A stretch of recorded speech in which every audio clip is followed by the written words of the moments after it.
ginagawa ang Barangay Drug Watch List. Ang Barangay Oo. Drug Watch List, ang bakla, ang Barangay Drug Watch List, ginagawa yan through consultation sa mga tao. Okay, sa Oo. barangay. Na sino 'tong mga adik dito at alam ng mga barangay kung sinong adik. Palibhasa kasi itong mga nagsasalita ng mga eksena ng kung ano 'tong nagaganap. Hindi sila lumaki sa tunay na barangay, yung nasa labas ka nakikipag-basketballan. Bakla sa barang pag ikaw ay laking barangay ka talaga, alam mo lahat ng chikahan sa barangay, kung sinong adik, sinong may bagong kabit, sinong may ganyan. Dami, sabi nila. Kasi sinabi na ni Remulla na destroy na yung mga evidence kaya hindi pwede sa Pilipinas. How can you justify that you are saying that the evidences are destroyed in the Philippines, but at the ICC, the evidence are not destroyed? Oo. And you submitted dun sa 49 murder, sabi nyo, gunshot wound to the head, police report. sabi ni Kaufman, mga bakla, you cannot have your cake and eat it too. Yung sinabi niyo yung mga napatay, nakuha ninyo dahil may mga police report. Pagkatapos sasabihin nyo na hindi mo pwede sa Pilipinas kasi na-destroy na lahat ng evidence. So evidence. Parang, wait, if it cannot be tried in the Philippines because the evidences are destroyed, where did you get your evidence to actually proceed with the ICC? Nagigets niyo na. Kaya nga sabi ko dito, ay nako, whatever happens, it's going to be history that's going to judge PRRD because maganda yung ginawa ni Kaufman eh. Sinabi talaga niya na if this is a real court, we will consider evidence. Grabe yung paghimay niya nung mga ano. At tama yung sinabi niya doon eh na bakit pag kaming defense, pag redaction, hindi kami pwedeng makapagsalita. Eh alam niyo naman na ang defense namin naka-angkla dun sa pag-examine ng mga witnesses ng ganyan. Tapos pag magsasalita kami tungkol doon, kailangan sa closed session.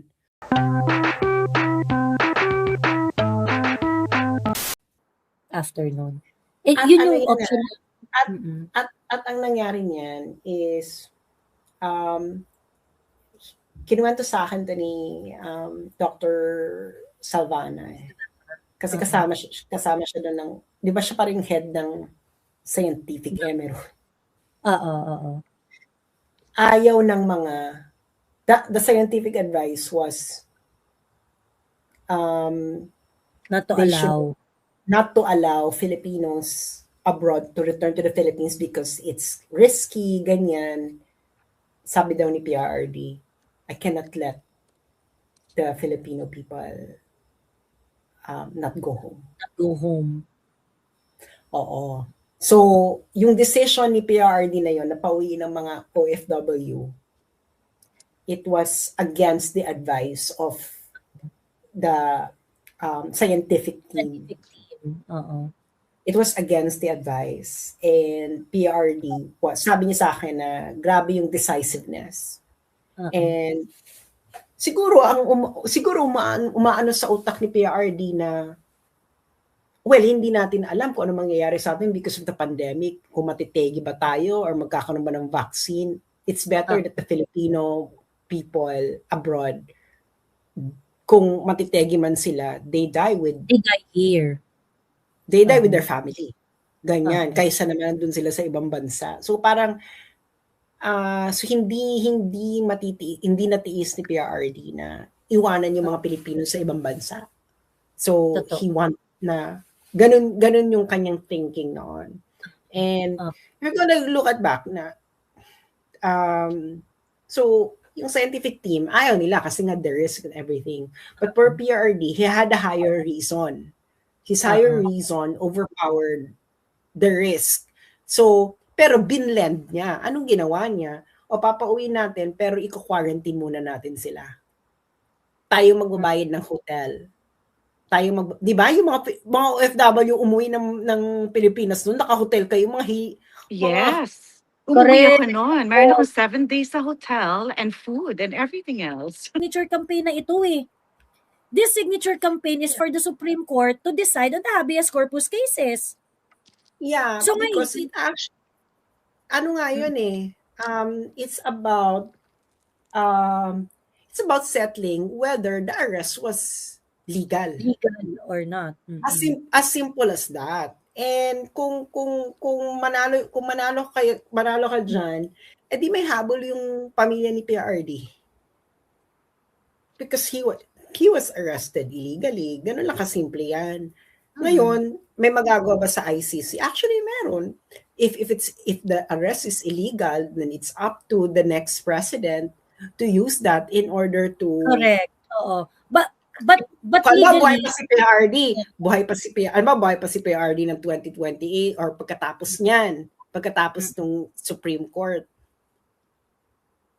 Ako gagawin ko niyan. The arrest is illegal. We're going to implore in the Assembly of States that the president should be sent home because the arrest was illegal. Ganun lang kasimple yan. Gagawin mo talaga yung buong-buo.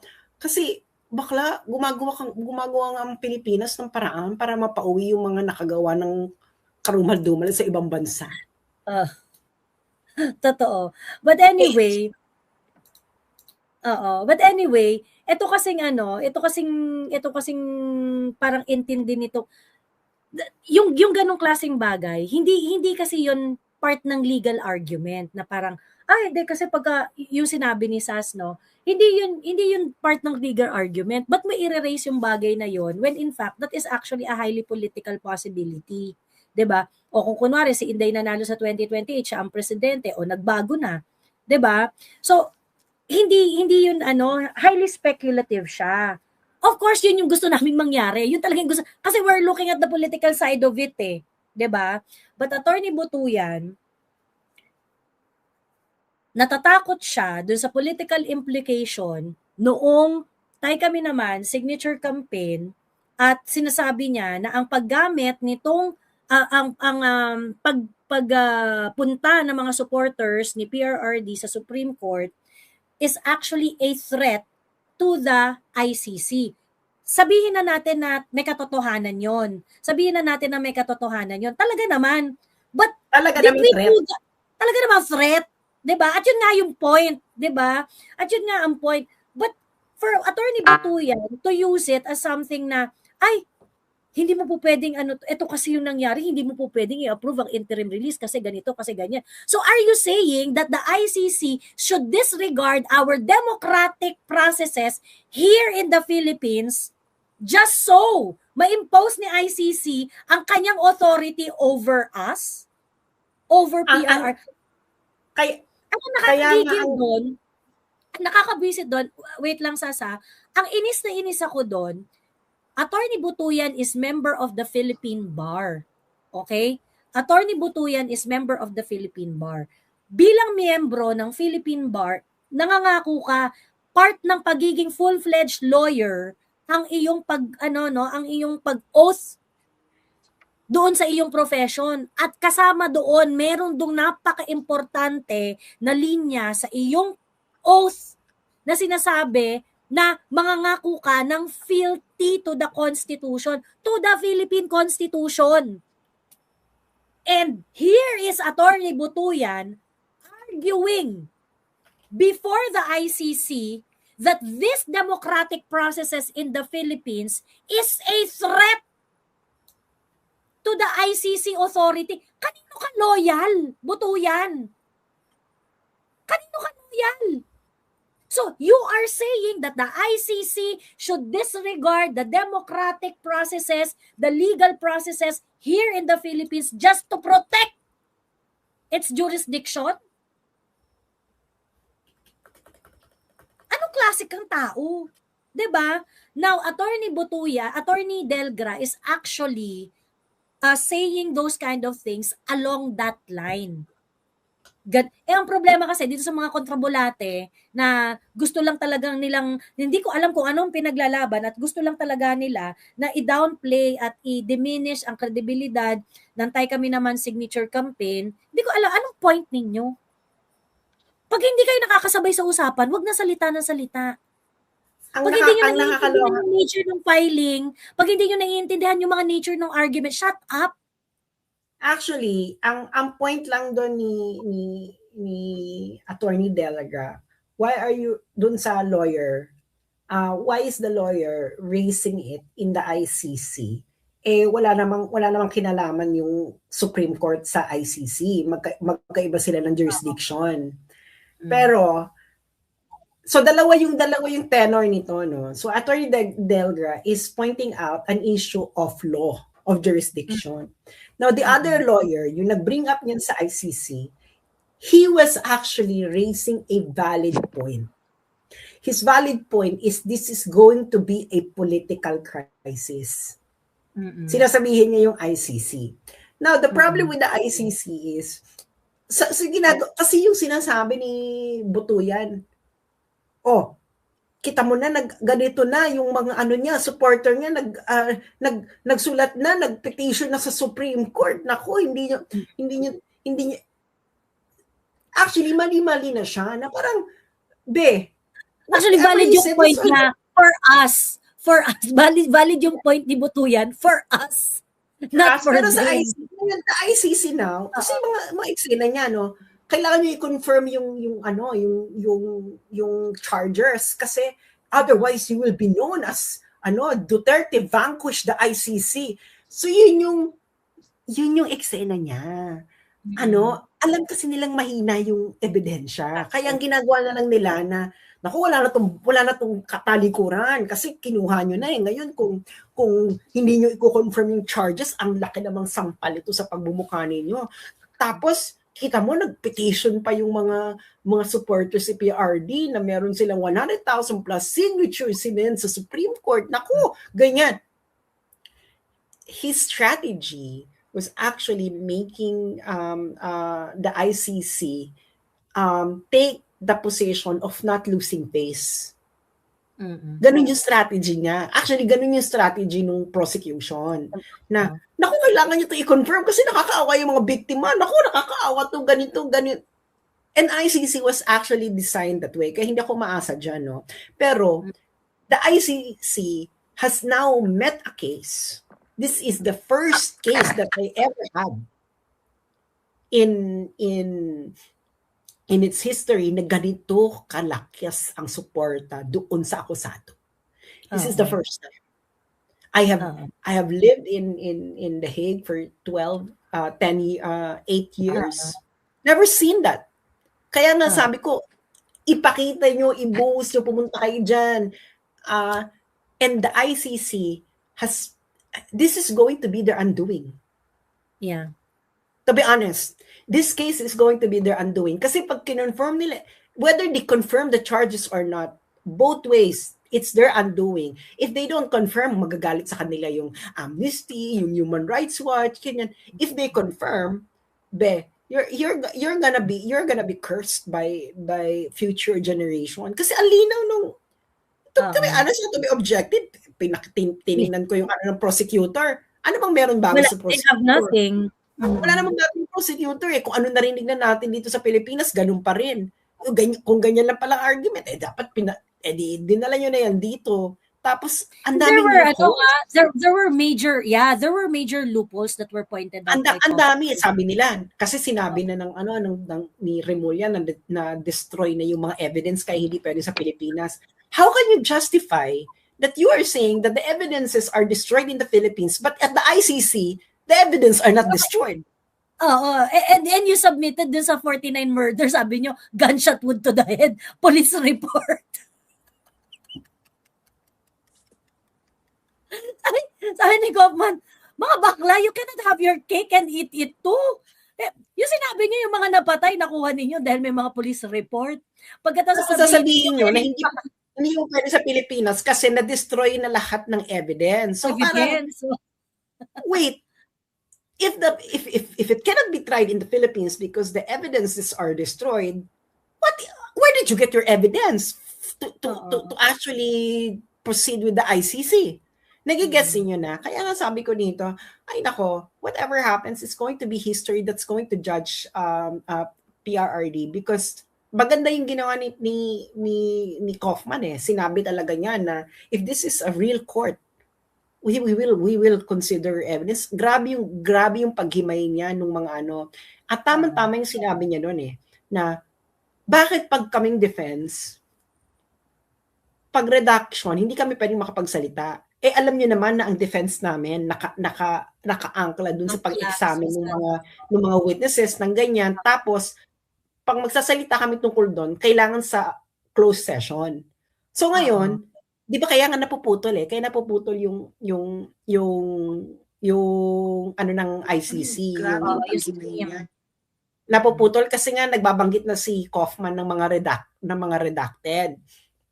Di ba kaya nga siya pinagalitan ng judge, pinagsabihin ng judge na careful sa pagbanggit ng mga witness ganyan. Nasabi ni Kaufman na di ba kayo naglabas din kayo ng redacted? Nilabas niyo pa sa Pilipinas yung co-perpetrators.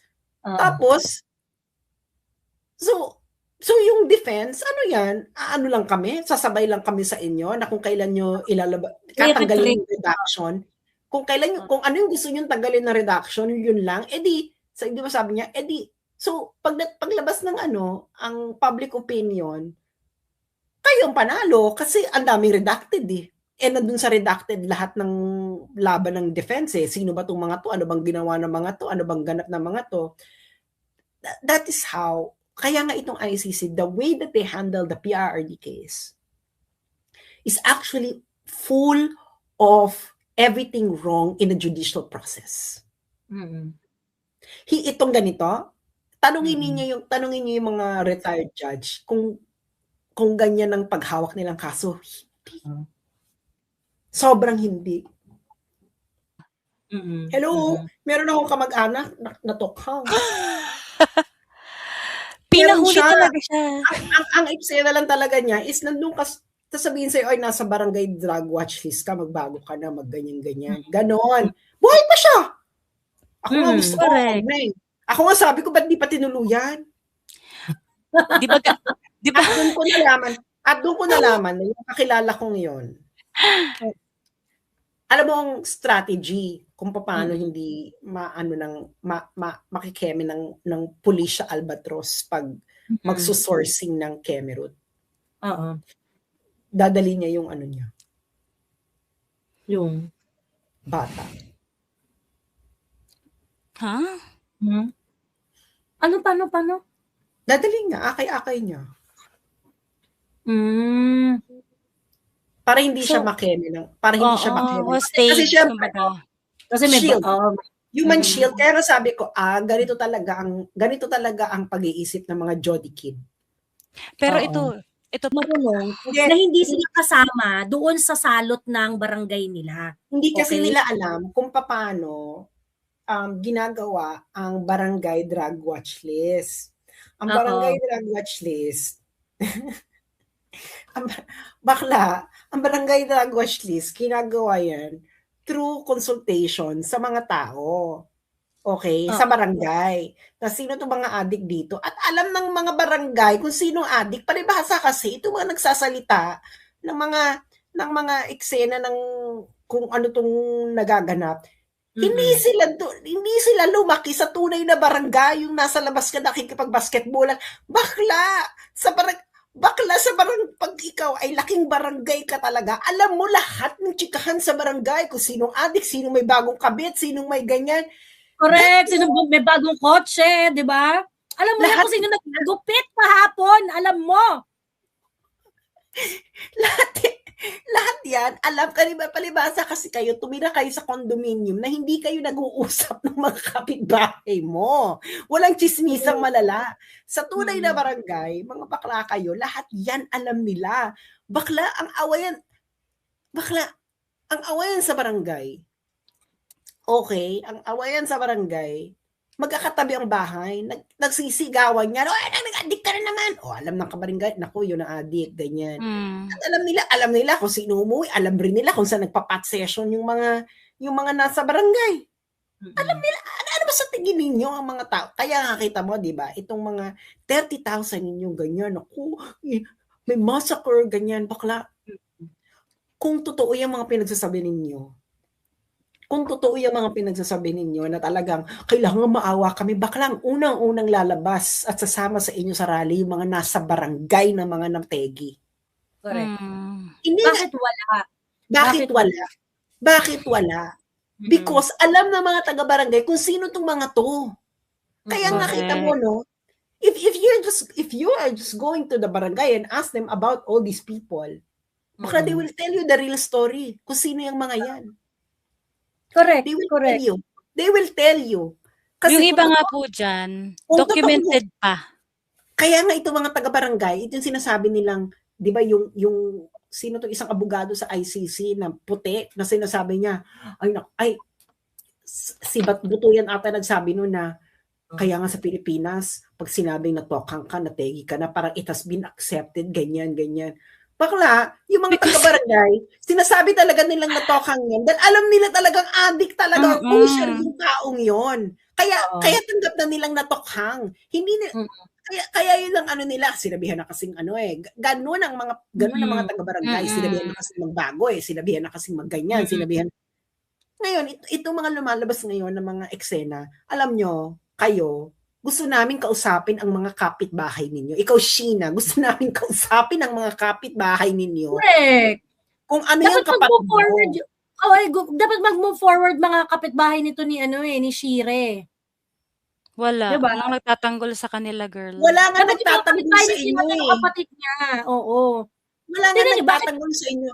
Actually, si Sheena, alam niya talaga ang nandun sa balita, sa mga pamilya na mismo nung kapatid niya nagsabing talagang gumagamit yung kanilang anak pero pero sabi nila siguro hindi na ngayon. Bakit hindi mo alam kung kailan alam mo naman sa harapan mo gumagamit yung anak mo.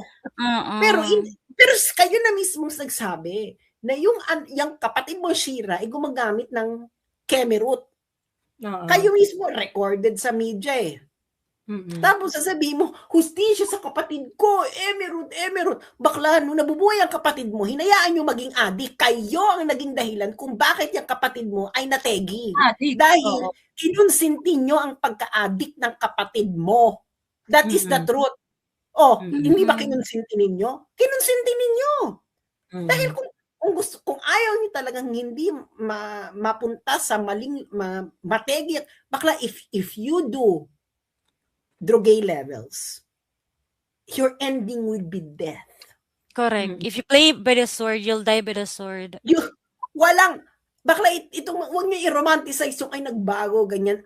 Kahit yung mga addict, alam nila ng ending nila ay tegihan. Hindi na lang sila makawala because their brain has already been restructured in order to seek that kind of pleasure. Pero alam nila yan. Ngayon, ikaw Shira, kayong pamilya niyan, kayong may kasalanan kung bakit naging adik ang kapatid niyo. Bakit? Ngayon, kung naging adik yung kapatid mo, bakla ka Shira. Ganun lang either ma-OD yan, or mauwi yan sa bypass operation. Ganun lang kasimple yan. Hindi niyo pinagbago, hindi niyo pinarehab. Ba't di niyo pinarehab? Correct. Ngayon, adik, na pagbaguhin mo yung buhay nila, na wag silang na sumuko sila. Illegal ba yon? Illegal bang i-manage yung proliferation ng drugs doon sa community? Hindi yun illegal. That is why they don't really know how the Filipino people live their lives. Kasi nga mga nakatira to sa condominium Or kung hindi nakatira sa condominium, hindi to nakikipag-participate sa barangay. Oo. Bakla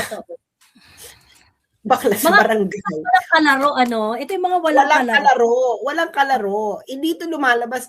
Bakla, walang barangay sa Pilipinas. Pag ikaw ay lumaking batang barangay ako Alam mo yon, talagang alam mo ang chismis sa barangay. Alam mo kung sinong mga adik.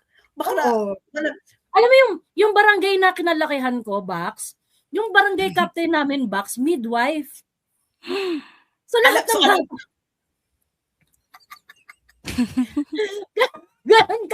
ganun ka yung barangay namin, Bax. Yung barangay captain namin, midwife. So ngayon, lahat ng puke sa barangay kita. Siya nagpaanak sa lahat.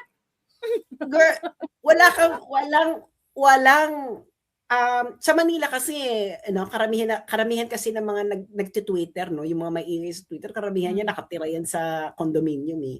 Pag condominium talaga, tumira rin ako ng condominium. Pag condominium talaga, hindi mo kilala yung mga kapitbahay mo, hindi talaga kayo nag-uusap. Wala talagang community spirit. Pero pag barangayan levels to bakla, lahat yan alam mo. Alam mo kung sino naging jowa, ilang naging jowa na yung isa, ilan ang manliligaw, ilan ang ganyan. Bakla lahat ng pumapasok at labas sa barangay, alam mo ang nangyayari. Pag may dayo nga sa barangay, yung mga tao nga, naku, hindi yung taga dito ha. Naku, sino yan, ganyan. Alam nila kung sino. Bakit yung volleyball team ninyo merong taga ibang barangay, di yan taga dito? Hindi yan taga dito. Alam nila. Alam nila yan lahat. No? They know everything. Kaya nga, yun, sa barangay nga namin, halimbawa, kasi nga mahaba yung barangay namin eh, lalo na yung street namin. So pag pupunta ako ng kabilang dulo, syempre buha kang dayo, taga saan ka? Ganyan. Tatanong talaga sila kasi nga talagang paranoid sila pag mga dayo sa barangay. Paranoid mga taga-barangay. Ngayon, sabihin ay taga ano yan, doon yan sa ano, Keme, papangalanan yung store ng nanay ko. Talaga, taga ganyan ka, bongga, ganyan. So, one of us ka na kasi you belong in the same barangay. So, gano'n na ng eksena niyan. So, MB Baba. So, ang tawag sa akin, taga MB Baba yan. Taga, ano yan, ganyan, nakatira yan sa ganyan. So, alam din nila kung saan ako nakatira. So, ganun ang eksena sa barangay yan. Wala kang maitatago sa barangay, Bex. Yung mga snatcher, yung mga magnanakaw, alam nila kung ano ang mga gimmick ng lahat ng mga taga-barangay. Alam nilang trabaho dahil kichismisan yung mga yan. Bakla! Tatanungin nila ang trabaho. Ganyan. Ano ba naman tingin sa usapan sa barangay?